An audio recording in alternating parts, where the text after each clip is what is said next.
You know, there are lots of things that I like about hosting the show, but one of the things that makes me so happy about starting this job right now is that we're just at the beginning of what I think is the most exciting possible story to cover, the presidential campaign.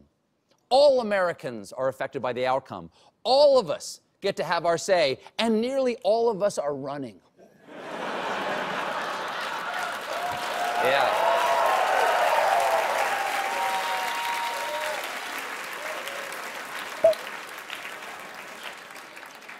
And the frontrunner, Donald Trump, is my guest tonight. I certainly hope we are shooting the show in IMAX so we can capture his entire head on camera. All right? It's in Sense-Around. Trump is still leading even after getting roughed up at last week's CNN debate. Did y'all see it? It was a super...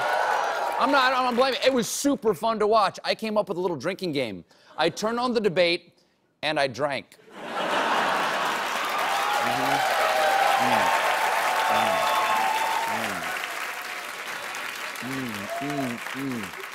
Oh, Daddy's water burns.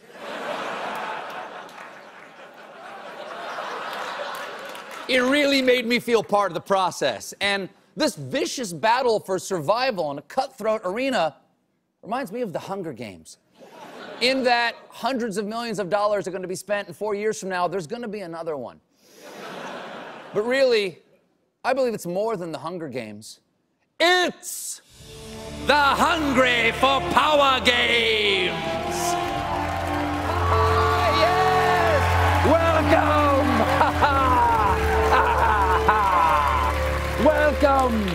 Welcome to the Hungry for Power Games. Assemble the tributes. Yes. Oh, yes, yes. Ah, yes. Ah, what a lovely crop of new flesh, vying to represent their districts in Capital City. Oh, yes. Oh, yes, you can smell the pandering. What do I want? What do I want? Yes. Let's have the one I can't identify. Fight the one I've never heard of. Yes. Now, I don't know. Delicious. I don't know who either of you gentlemen are, but I'm sure someone will miss you. May the margin of error be ever in your favor. Citizens, last week the Games lost a brave fighter in Rick Perry. I'd like to say he's gone to a better place, but I believe he lives in Houston. Or thereabouts, I don't know. And alas, tonight the Games must bid adieu to yet another promising tribute. Wisconsin Governor Scott Walker is pulling the plug on a campaign that has been circling the drain for some time. I was sitting at church yesterday. The pastor's words reminded me that the Bible is full of stories about people who were called to be leaders in unusual ways. Today, I believe that I'm being called to lead by helping to clear the field. Yes, God is calling on him to lead by getting out of the way. Yes.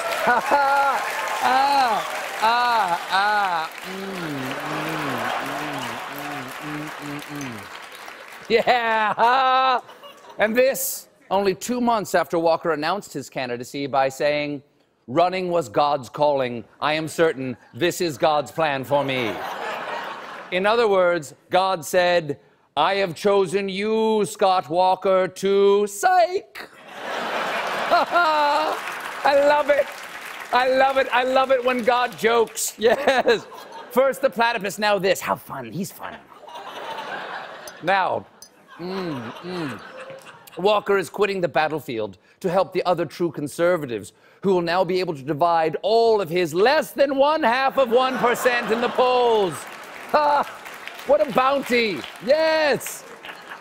And one should also note that Walker was the second choice candidate of 2%. It will no doubt come as a disappointment to those voters when he drops out the second time. Fabulous! And though he may be quitting, he leaves in the most noble way possible. I encourage other Republican presidential candidates to consider doing the same.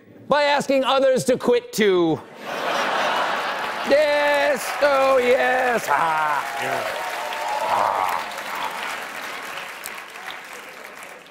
In the words of one heroic lemming, come on, the cliff's this way, let's go.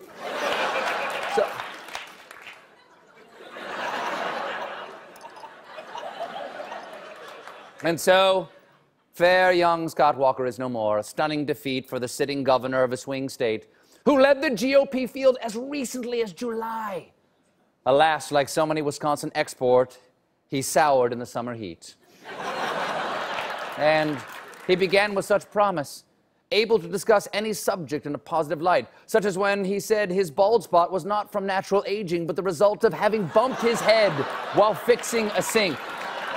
It's true. No, it's true. It stops growing any time a part of the body is bumped. That's why no one has pubic hair anymore. Mine's blue. Mine's bright blue.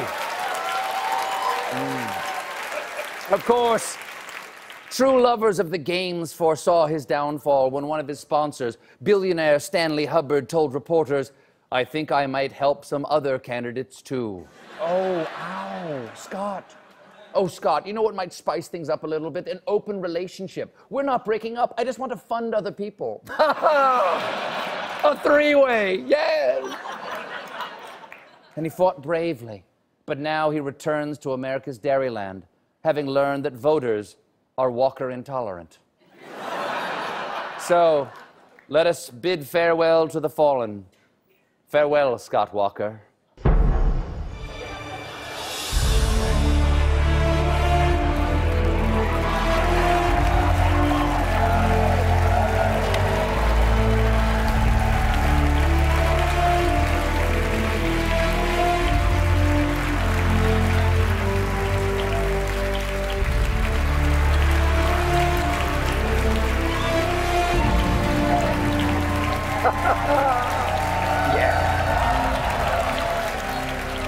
We may have lost Scott Walker, but 21 tributes still remain, and we'll be right back with the leader from District Money, Donald Trump.